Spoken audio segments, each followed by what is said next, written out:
Bismillahirrahmanirrahim. Assalamualaikum warahmatullahi wabarakatuh.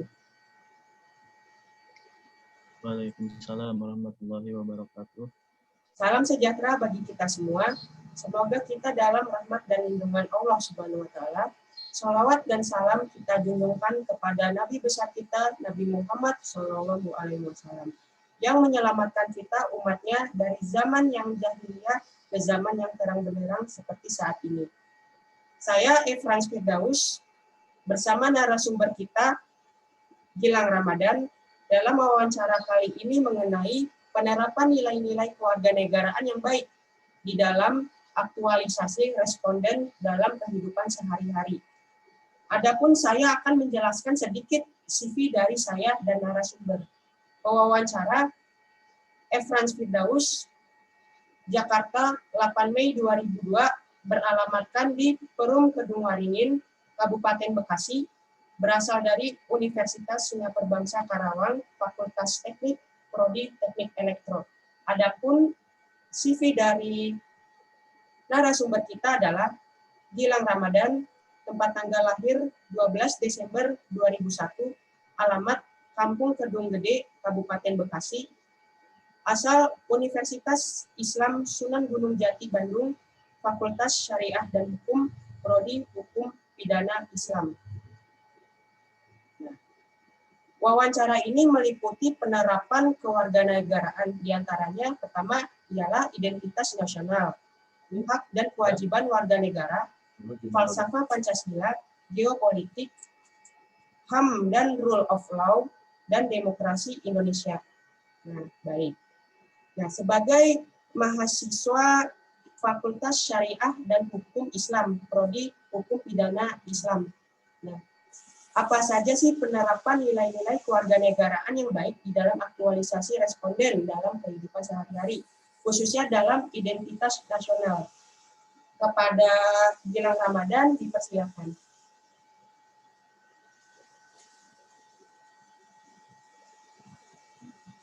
Baik, terima kasih kepada saudara Efran Firdaus yang telah memberikan waktu dan kesempatan saya untuk menjadi narasumber. Padahal ilmu yang saya miliki masih minim dan memang baru semester 2 ya dalam kuliah di Universitas Islam Negeri Sunan Gunung Jati.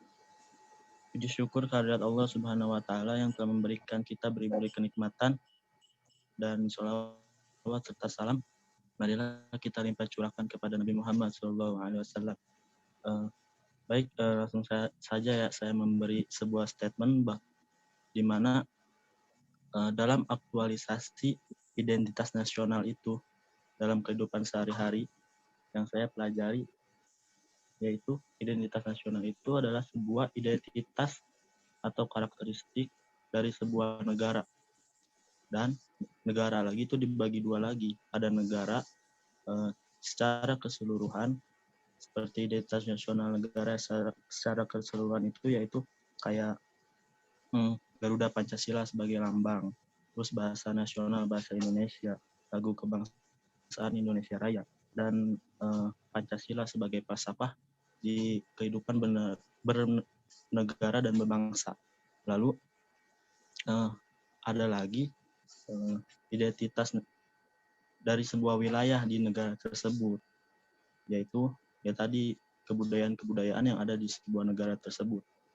Penerapannya dalam kehidupan sehari-hari, ya kita sebagai warga negara Indonesia menggunakan bahasa Indonesia yang baik demi membentuk atau demi mewujudkan sebuah aktualisasi dalam kehidupan sehari-hari itu yang baik dan benar. Lalu menjaga daripada nilai-nilai yang ada dalam Pancasila. Itu saja sih dalam identitas nasional. Ya, baik. Terima kasih. Untuk selanjutnya, bagaimana penerapan Kak Gilang dalam hak dan kewajiban warga negara itu sendiri? Setiap warga negara mempunyai hak dan kewajiban ya. Seperti hak kita dalam memilih presiden dan memilih pokoknya bersuara dalam pemilu, itu hak kita. Dan kewajiban kita yaitu seperti mengikuti apa Undang-Undang Dasar Negara Republik Indonesia sebagai warga yang bernegara dan berbangsa di Indonesia ini. Jadi aktualisasi dalam kehidupan sehari-harinya itu yaitu kita harus mendapatkan sepenuhnya hak daripada negara ini, daripada pemerintah ini, dan sebaliknya kita juga wajib mengikuti memenuhi kewajiban kita sebagai warga negara di Indonesia ini, seperti itu. Oke, baik. Nah, seperti yang kita ketahui bahwa Pancasila ini memiliki falsafahnya, yaitu falsafah Pancasila. Nah, menurut narasumber, bagaimana penerapan itu berdasarkan falsafah Pancasila yang narasumber ketahui? Falsafah Pancasila itu kan sebuah di mana kita itu menerapkan Pancasila itu sebagai pandangan hidup. Jadi dalam kehidupan sehari-hari kita harus menerapkan daripada 5 dasar Pancasila tersebut. Misalnya, satu kan ketuhanan yang Maha Esa. Kita jalankan ketuhanan yang Maha Esa itu menjadi sebuah hamba yang baik di mata Tuhan dan di mata manusia juga. Jadi kita bisa berhubungan hablum minallah dan hablum minannas dengan baik. Terus yang kedua, kemanusiaan yang adil dan beradab kan, ya. Kita menjadikan kemanusiaan yang adil dan beradab itu sebagai pandangan hidup, di mana kita sebagai manusia itu mempunyai rasa kemanusiaan, rasa iba, simpati terhadap orang-orang yang memiliki atau kekurangan dalam kehidupannya. Dan keadilan juga, kita harus menyeimbangkan keadilan itu dan agar kita menjadi manusia yang baik dalam mempunyai pandangan hidup berpancasila tersebut, gitu. Ya, baik. Nah, dalam falsafah Pancasila itu khususnya di dalam sila keempat yakni kerakyatan yang dipimpin oleh hikmat kebijaksanaan dalam permusyawaratan perwakilan. Bagaimana penerapan ini bisa berjalan dengan baik dan maksimal menurut narasumber sendiri?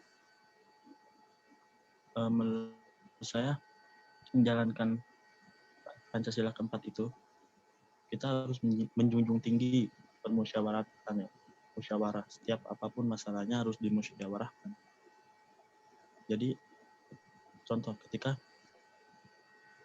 pemerintahan di Indonesia ini sedang ada masalah, maka konstitusi terbesar diserahkan kepada masyarakat. Jangan mengambil atau membuat sebuah kebijakan sendiri yang akhirnya kebijakan tersebut bisa merugikan masyarakat, seperti itu. Ya, baik. Seperti yang kita ketahui pada saat-saat ini, khususnya untuk nilai persatuan Indonesia. Kan banyak berita tentang seperti di Papua kayak organisasi Papua Merdeka. Nah, itu bagaimana pandangan narasumber sendiri dan bagaimana cara kita dalam menyikapinya? Kalau komunitas organisasi Papua Merdeka itu kan lebih ke teroris, ya.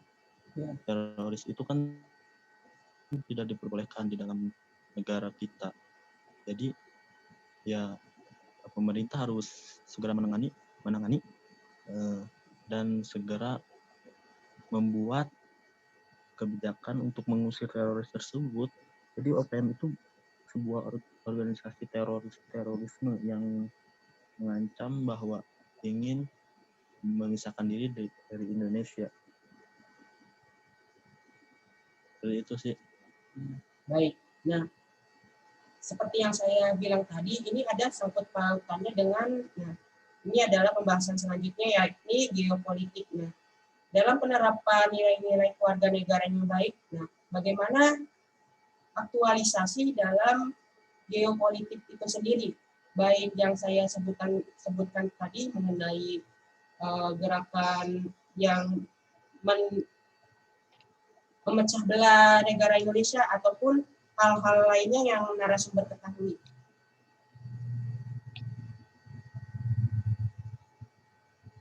Ulangi terus perkataannya, ulangi. Seperti pembahasan saya sebelumnya, yakni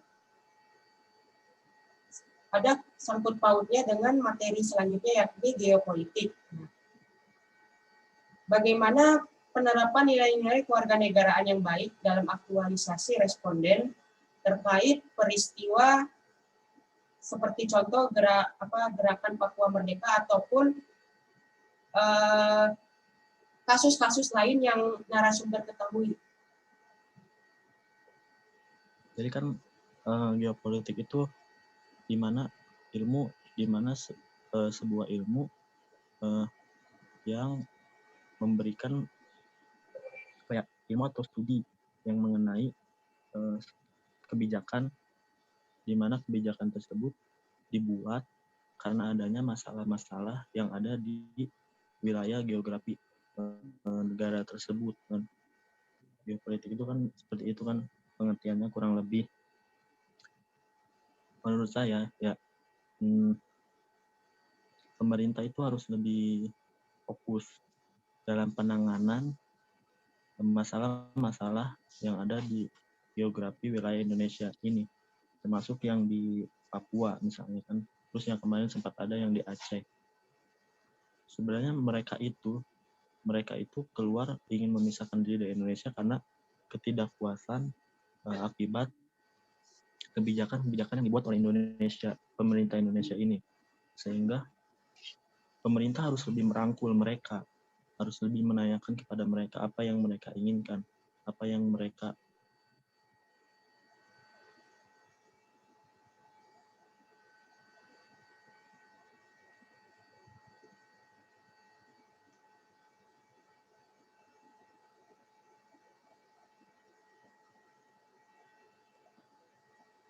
semakin ingin menjauh daripada Indonesia ini.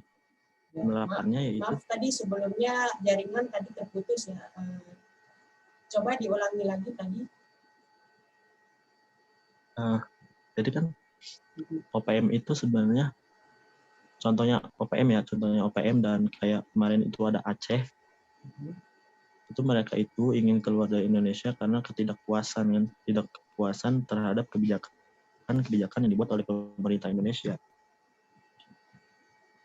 Sebab dari itu, penerapan yang harus dilakukan agar mereka tidak ingin mempunyai pemikiran keluar daripada Indonesia, yaitu dengan merangkul mereka dalam pembuatan kebijakan yang ada di Indonesia ini, terkhusus kebijakan-kebijakan yang mensejahterakan mereka, yang membuat mereka semakin bahagia, sejahtera hidup di Indonesia ini, seperti itu.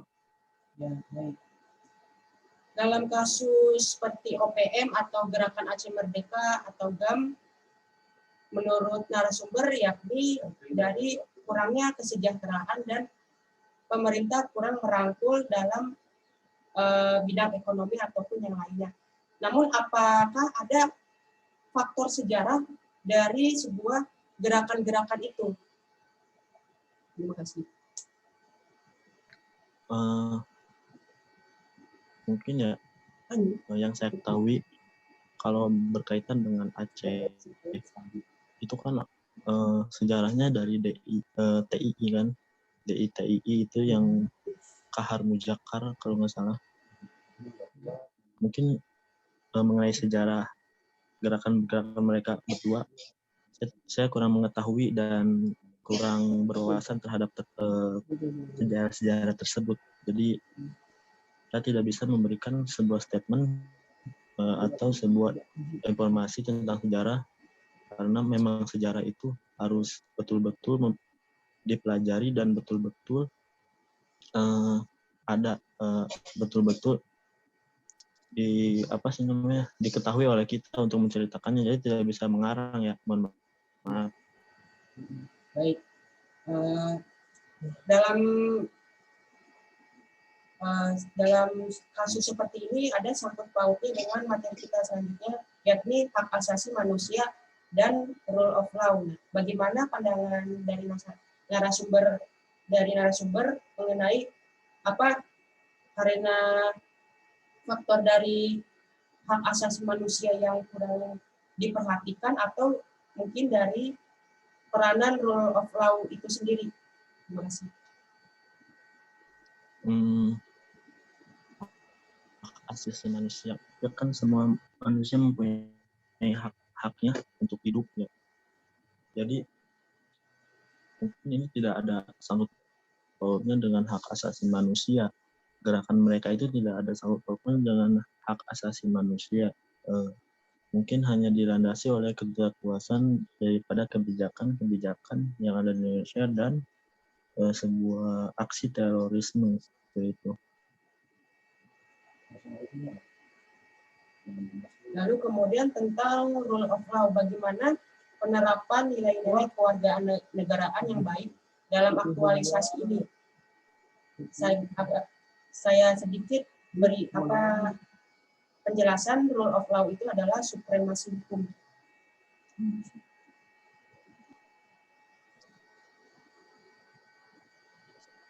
Rule of law kan supremasi hukum, di mana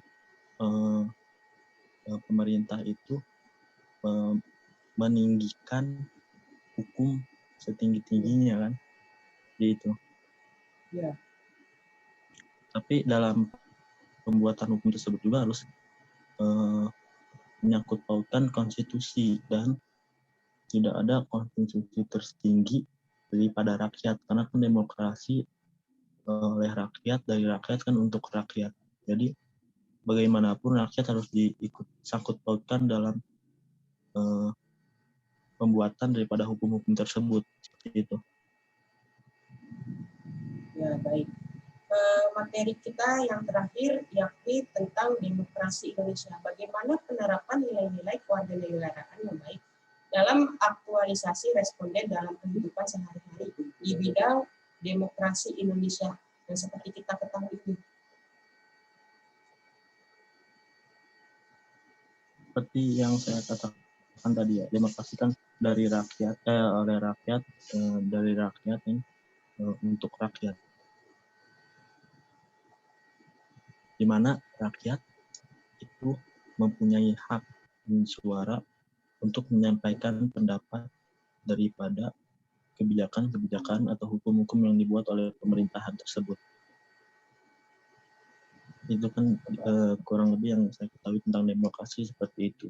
Lalu penerapannya, aplikasinya dalam kehidupan sehari-hari, yang minimal ketika ada sebuah kebijakan yang memang merugikan masyarakat dan lebih banyak yang dirugikan daripada yang diuntungkan dari kebijakan tersebut, masyarakat itu ikut andil dalam memberitahu atau memberi kritik dan saran terhadap pemerintahan.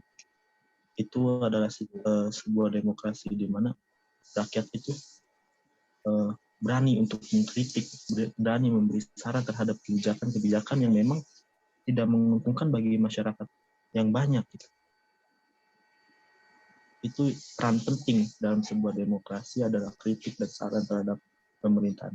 Ketika suara kita dibungkam, ketika hak menyampaikan daripada kritik dan saran kita dibungkam, apakah demokrasi itu seutuhnya sudah berdiri? Tidak. Itu adalah bukan sebuah demokrasi yang seutuhnya. Karena demokrasi itu menjunjung permusyawaratan. Demokrasi itu menjunjung sebuah pendapat daripada masyarakat yang menjalani demokrasi tersebut. Ketika pemerintah mengambil kebijakan sendiri, ketika pemerintah mengambil keputusan hukum sendiri tanpa melihat daripada kondisi masyarakat, maka pemerintahan tersebut bukanlah pemerintahan demokrasi, melainkan mungkin bisa masuk kepada pemerintahan pemerintahan yang pemerintah itu sebagai mengambil kebijakan utama itu, lupa saya itu. Pokoknya ketika suara masyarakat dan kritik dan saran masyarakat dibungkam oleh pemerintah, tidak didengar oleh pemerintah, maka disitulah kematian demokrasi, awal daripada kematian demokrasi. Mungkin seperti itu. Bagaimana pandangan narasumber sendiri dalam kondisi demokrasi Indonesia saat ini? Kondisi demokrasi di Indonesia seperti yang kita lihat kemarin, seperti yang kita lihat kemarin, atau seperti kasus-kasus yang terjadi di kasus pokoknya banyak ya kasus demokrasi yang memang kasus yang tidak sesuai dengan demokrasi. Mungkin ya demokrasi di Indonesia ini sedang mengalami kemunduran karena memang masyarakat yang mengkritik pemerintah itu kebanyakan ditangkap. Seperti contoh Habib Muhammad Rizik Syihab, beliau banyak mengkritik, tapi beliau juga dimusuhi oleh pemerintahan. Bagaimana tidak? Hukum yang seharusnya memang seperti itu dibalikan menjadi seperti ini. Contoh, kerumunan itu bukan sebuah kejahatan. Kerumunan itu bukan sebuah kejahatan pidana, tapi dijadikan kejahatan pidana dalam hukum tersebut. Padahal banyak orang juga yang melakukan kerumunan tersebut. Tapi mengapa hanya beliau yang ditangkap? Ya karena belum seutuhnya demokrasi itu berjalan. Hanya kepada beberapa orang, hanya kepada beberapa masyarakat. Ketidakadilan dalam demokrasi tersebut yang semakin berkurang, yang menyebabkan masyarakat itu bungkam. Karena ya sekali mengkritik, maka dia akan ditangkap, akan masuk ke dalam UIT lah, seperti itu. Jadi ya menurut saya demokrasi Indonesia mengalami kemunduran di mana masyarakatnya banyak sekali dilarang mengkritik, banyak sekali dilarang memberikan sebuah masukan. Demo-demo pun kemarin banyak yang tidak disetujui oleh pemerintahan dan tidak memberikan ruang untuk mereka berbicara di hadapan para pemerintah. Ya seperti itulah kemunduran demokrasi di Indonesia ini. Seperti itu mungkin. Baik. Terima kasih kepada Kak Gilang telah memaparkan penerapan nilai-nilai kewarganegaraan yang baik di dalam aktualisasi responden dalam kehidupan sehari-hari yang meliputi identitas nasional, hak dan kewajiban warga negaraan, falsafah Pancasila, geopolitik, HAM dan rule of law atau supremasi hukum, serta demokrasi Indonesia. Nah, kesimpulan dari wawancara kita hari ini bahwa penerapan nilai-nilai kewarganegaraan yang baik di dalam aktualisasi responden dalam kehidupan sehari-hari, yakni menjalankan aktualisasi yang baik demi keseimbangan kehidupan kewarganegaraan dan kestabilan dalam hukum-hukum Indonesia. Semoga pemahaman ini bisa kita terapkan dalam kehidupan sehari-hari. Baik, sampai juga di penghujung wawancara kita. Kepada Kak Gilang, saya ucapkan terima kasih telah menyempatkan waktunya. Sekian dari saya. Billahi taufiq wal hidayah. Wassalamualaikum warahmatullahi wabarakatuh. Waalaikumsalam warahmatullahi wabarakatuh.